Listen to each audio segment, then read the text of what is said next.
Welcome back, listeners, to a new episode of the New Standard. And we have longtime friend of the program on, my salary cap sensei himself, Ian Whetstone. What's up, Big Ian? How's it going, man? It's good to see you. We haven't had Ian on the show for a while. Before we hop into it, Ian, why don't you give people just a little bit of background in the work you've done with the cap and your Sure, relationship with some media stuff around Pittsburgh.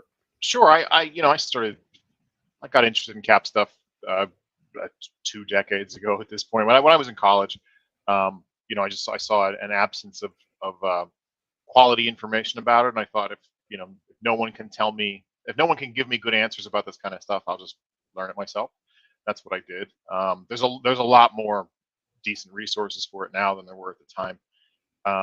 But it just was a hobby to keep me busy, and for a long time I was writing off and on for Jim Wexell's site at Steel City Insider. Um, and mostly now I just will pop up with social media, Twitter and other places, and offer I'm, some I'm minor. just going to say this. I'm going to say this, Ian. Mhm. For people, I know people in the community are familiar with you, but I'm just going to say you've been my salary cap sensei. You've taught me a ton about the cap. And if you don't know Ian's work, Ian is the equivalent of, in my opinion, Ian's been over the cap before over the cap. Now a lot of people look at over the cap, sports track, but I think you were the original over the cap. For the Steelers, I know Jason who runs over the cap reasonably well. He's excellent. I mean, the volume of information that he maintains is Yes. quite incredible. The availability of that site means that I don't do all the number crunching that I used to. It's duplicate effort. There's no particular need for it. Um, but it's a very handy resource for me. It's the resource that I would recommend for anyone who's interested in reliable information on it. The thing about Jason is that not only does he make that information available, but he really understands it. Um, so he's not gonna get stuck putting bad information up because he just didn't understand what he was doing. Right, right. And, I am just a pupil. He is you handed you gave him the keys to the dojo. He is, he is salary cap kung fu, Wetson style kung fu numbers. He is the true master. I am just the pupil. But let's jump into real quick the Steelers cap status. It was reported last week that the cap, I think, jumped 30 some odd million. As a result, I think the Steelers went from a situation where they would have been over to now they're under and they have a little space. Why don't you break that down for the listeners? Just the impact of the cap jump, your thoughts about the cap jump, and just where that sets the Steelers up. Yeah, I mean, for starters, it's a big jump. I mean, it was bigger than expected. As far as I can think, it's an unprecedented jump, at least without like in 2006 there was a really large jump because there was a renegotiation of the collective bargaining agreement, and it changed the way that the calculation was done, and so that changed dramatically. Um, and then I think the second year after COVID there was a big jump because revenue had been depressed from Right. COVID, and when it caught back up again, there was a big jump. But without some kind of like artificial mechanism to force an increase like that, this is, as far as I can think, the largest year-to-year percent increase that we've ever seen, um, which bodes well for the league's future. I mean, if revenues are just sort of kicking into higher gear in that way, we're likely to see, if maybe not this dramatic an increase from year to year, we're likely to see a return to the reliable, sizable increases year to year. Um, which for the Steelers, I mean, the thing is that, like, fans of every team look at that and say, "Oh, that's great! Now they can do all these things." But every team enjoys that same benefit. Really, the teams that are probably helped the most are the ones that were the tightest, just in it alleviates the immediate pressure. The Steelers are kind of in the middle. They're not looking at a ton of cap space. They weren't in like a New Orleans style dilemma either. But it certainly helps. I think for them, I think it takes some of the decisions that they maybe would have to make right away and gives them some breathing room to like sit on some of those a little bit. Maybe there's a guy or two on the roster that they would have had to think about making a move on sooner, that now maybe they can look to the draft and see what happens in the draft before they make those kind of moves. Um, I never with the Steelers expect them to go after the largest free agents, when free agency opens. They've been more active in free agency the last 5-6 years than they had been for a long time. But they're still not dipping into like, that top tier of expensive guys. And I think that's with good reason. I mean, those guys cost a lot. And when we see a giant sort of unexpected jump in the cap like this, those are the guys who are going to reap Right. that windfall the most, or the most coveted free agents. Teams that were going to throw money at them are going to throw more money at them. I think every free agent's expectations just jumped whatever percent the cap just jumped. Right. I don't know that they'll all. I think a lot more free agents think that they're the top tier than actually are. But there's always guys who you don't expect, to get big paydays who do. So a lot of the guys who people might covet, their prices are really going to go through the roof. Now, you talked about in your answer about the impact on the Steelers roster and this jump in the cap, giving them ability to put some decisions on the back burner. What do you think? We've seen Mason Cole get cut. We've seen Chuck Okorafor get cut. Mhm. In terms of their books and the players on their books, what are those decisions you're thinking about that they're able to delay because of this jump?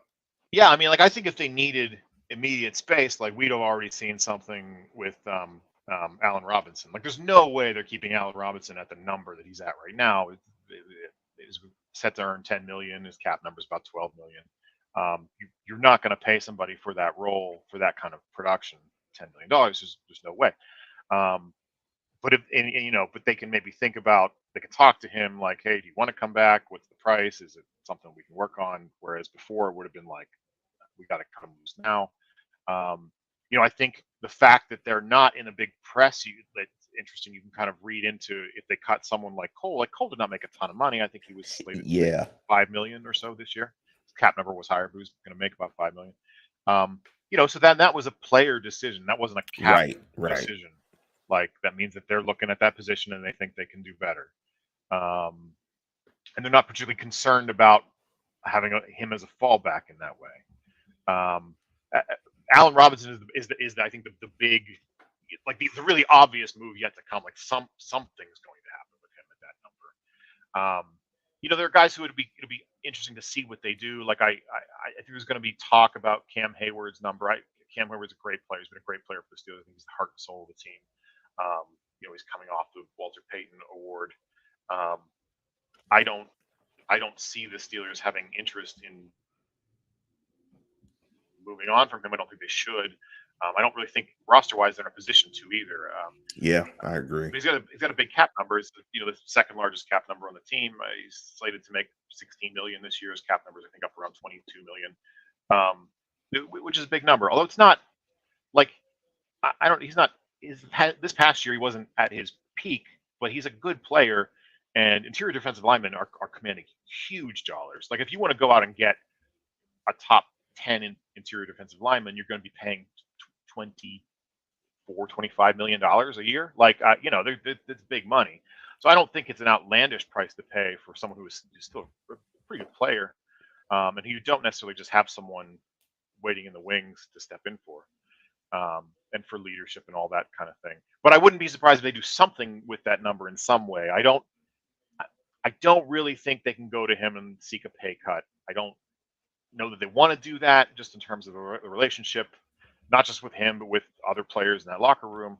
But if you want to bring that number down, a thing that they've done in the past is like to do a pseudo extension. Like, I don't think you're going to do like a real extension with a player at that age, but you might do something where you pay him the same cash this year, you add some years, and they're not dummy years necessarily. He could play at those years, but they're not, they're the years that if after this year that's it, he can go free. They can mutually part ways, and there's some dead money, but it's not it's not this onerous situation for anyone. I could see them doing something like a cosmetic extension to lessen that cap hit and spread it out a little bit. I agree. I think given his stature in the organization, his stature as a player, his stature in the organization, what he means to the city, and he is synonymous, I think, him and TJ Watt with the brand, that I think all of that weighs into they'll do something for him. They'll figure something out. And he's been a solid citizen. I mean, this is the type of guy I think you absolutely want to reward. But let's jump into, and listeners, you're checking out the new standard salary cap 101 with Ian Whetstone, friend of the program. A lot of talk in the media about let Russ cook. A lot of talk about Russell Wilson and his contract situation. Briefly break that down, and what would the Steelers do? What would the Steelers have to do to acquire him? And if the Steelers did acquire him, what do you think the turn of events would be? Yeah, I mean it's a good question. It's a team looking to make that move. In the short term, you're not necessarily taking on a problem in terms of the immediate money that you would owe, because a lot of the money that his big cap number with Denver is going to stay with Denver for this year, but he does have big cash numbers that kick in after this year, and there's some guarantees on those. So like it's not if you're taking on Russell Wilson, you're looking at least a 2 year a 2 year expectation that you're going to hang on to him for that, and you could move that money around. But I don't know. That to me, that's a move for a team that really feels a quarterback away and really has confidence. Not, I mean, that really thinks that they got a good shot at like doing something like the Rams did a few years ago when they brought in Stafford, yeah. Stafford. And you think it's that kind of situation. But obviously, the on-field situation with Wilson has been kind of murky the last couple of years. I think he's played reasonably well, but obviously, that relationship in Denver soured. I don't know. It seems messy to take that on. I,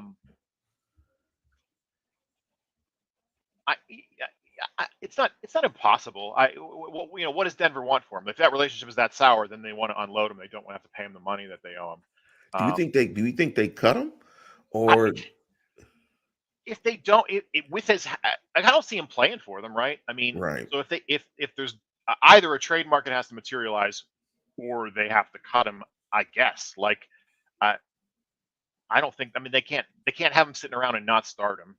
But if they did cut him with the guarantees that they owe him still, any team that he's going to sign for probably gets him quite cheap because of the way that the offsets work. Like no one's going to pay him more than Denver was going to pay him, I wouldn't think. And Denver has to cut Denver. Denver, anything that another team pays him that's less than what Denver pays him, Denver just pays him the difference. So there's not a lot of incentive for him to try to max out what he can get unless it's more than what Denver is going to pay him.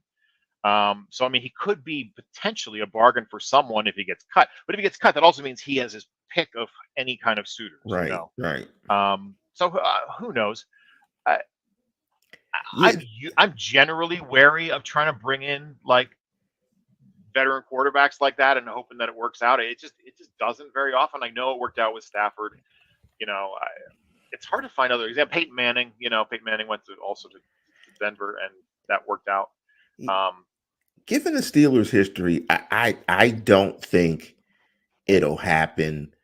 Given where he is also as a player, let's say the light flashes or something, Yeah. and they make the decision to do this. What would his cap charge look like? Sure. Well, I mean, so if they just took him on as is, like if they just did a straight trade of some kind and took him on, they'd be looking at I think $17 million for this year. That's the cash that he's owed this year, and it's in a straight salary. I think there's some option bonus too, so maybe more than that, maybe 20 or low 20s, which for quarterback is not a big number. Right, it's less than no, they could restructure that to make it lower. Right, then you're pushing out more of that money, further. I think that some portion of his 2025 is guaranteed. So a team would be on the hook for that too if they took him on. Again, I think you're looking at 2 years, um, 2 years of a 36-year-old quarterback. And where if you want him and you want that number to be kind of cheap in a trade situation, you're talking about pushing out money beyond those 2 years. And at this point, with what quarterbacks make, like it's still it's big money that you're kind of making dead. You know, you look at like the situation that Dallas is in with Dak, and they kind of have to extend him because they can't let him get to the end of that contract and dump this like giant wad of dead money that then they're trying to rebuild. You know, with their next quarterback with this giant anchor that they're dealing with. I don't know that if I wouldn't, as any team, really want to do that with a quarterback position if I wasn't really confident in the player. Now that's the thing, right? So I don't know. Right. Maybe in that building, maybe they love someone like Russell Wilson. Maybe they love Yeah. someone like Justin Fields. That I that's the don't. But if you, that's the thing. yeah, That's the thing that I always try to make a point to say when talking about the cap, that the cap is the cap. It's football. I mean, the cap doesn't play football. The guy that yeah, you acquire has to play football. How do they feel about him as a football player? And that leads to and by the way, I let me give you props, and listeners, you're checking out the new standard salary cap 101 with Ian Whetstone. I love the Run the Jewels background. I love the Run the Jewels background. thank you. That So a buddy of mine had asked me to duplicate their first album cover, which I did. And like halfway through it, I was like, I did it in the style that it's done in. Halfway through it, I was like, what if I painted this in my style? What would that look like? And that's what's behind me now. I just kind of did that for kicks. yes. So kudos to you for the Run the Jewels, to you and your friend. And again, you're listening to the new standard salary cap 101 with Ian Whetstone. Last question, Ian. Mhm. Another quarterback that has popped up in the merry-go-round of quarterback names, because every quarterback obviously is coming to Pittsburgh because Pittsburgh Yeah. doesn't have a quarterback. So every quarterback you can name is coming to Pittsburgh, and that's Justin Fields. What would a contract, in your opinion, look like, and how would that whole transaction work out for the Steelers? It's a trade, obviously, but kind of what does it look like from a cap perspective?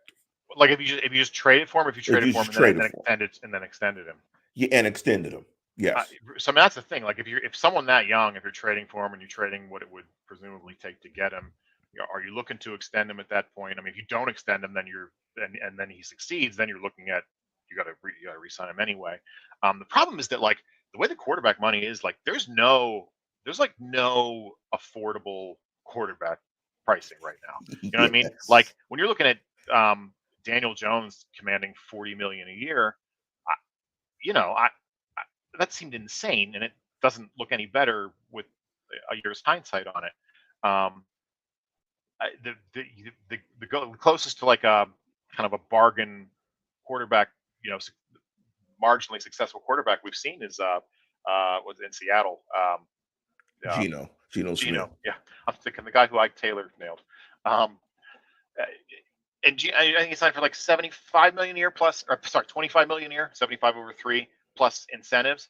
You know, but that was only because he had to go 10 years without success to be like kind of a bargain when he hit it a little bit. Wow, that's a Like great point. any young guy who you believe in enough to like acquire, if you tell them, if you go to his agent and say, okay, well, we want to extend this guy, that agent has no reason to take less than that kind of 40 million a year um, ballpark, and especially with the cap exploding like this. And if you know, and contracts are getting shorter and shorter for good reason. Agents don't want to lock their guys into numbers for a long time. They want more frequent bites at the apple to be able to get, you know, whatever the cap increase is. They want to get new deals with that, and that's just kind of the way it is now. Uh, but like that's another thing. I just look at the history of acquiring quarterbacks from other teams, and just like far and away, like you look at the best quarterbacks in the league, and far and away, most of them are acquired by they're just drafted, You're and they drafted, work out. yeah. Like, you know, and there's plenty of guys who are drafted and don't work out. It doesn't mean drafting is a foolproof answer. It's just it is easily the most common way to acquire a franchise quarterback. Let's end it with this. Give me 5 being it happens. Mhm. You think it guaranteed happens. 1 being absolutely not. So in terms of the 2 deals we talked about, in terms of Russell Wilson and Justin Fields, 1 through 5, what do you think happens in both of those situations? How would you rank them? Likely, sort of likely, no way? You know, I would probably go 2 on each of them, with Fields being the more likely, just because I think, you know, he tracks more closely to a guy that you think, okay, maybe we can win with him and build with him, whereas he's not like a stopgap kind of guy if he would pan out. I think overwhelmingly the most likely starting quarterback for the Steelers next year is Kenny Pickett. You know, I agree. so if you combine them, maybe 2.25, one or the other. You know. Yeah, I think just in hearing the tea leaves, and thank you for hopping on, especially last minute. It's awesome. I think Kenny Pickett's the guy. You see the numbers, and I thought you made a great point when you said it took Geno 10 years to become cheap. That's right, right? You know, And when and you even at that, like when I say that it's cheap, he made more this past year than the 10 years of his career combined. Like, yes. quarterbacks, if you're expected to be a starting quarterback and you're being signed, they are expensive. They just are. You know. Yes, they are apps. Yes. It's if you're walking to go get a Bentley, you're paying a bunch of money. Yeah. Yeah. Don't even complain about it. That's why, and you make a great point there. That's why I see the Steelers are going to try to build out their roster, and with Kenny Pickett on that rookie contract, whether he succeeds or not, Yeah. they're going to build out that roster while they have cost controls at the quarterback position. Yeah. Unless you have a high degree of confidence in the move that you're going to make, I think that the benefit to the rest of the roster of having that low cost at quarterback is greater than, you know, what you gain by what you would have to spend to get a, you know, marginally better quarterback. Well, Ian, I want to thank you for hopping on the program, man. Thank you for hopping on last minute. And the run to Jules is epic. Is absolutely epic. Ian, thank you for hopping onto the program again. You're checking out Ian Whetstone, my cap sensei. Awesome when it comes to this stuff and these numbers. Thank you, everybody, for participating in the program. Please like and subscribe, and we're going to keep bringing you content. Thank you, Ian. Thanks for having me, man.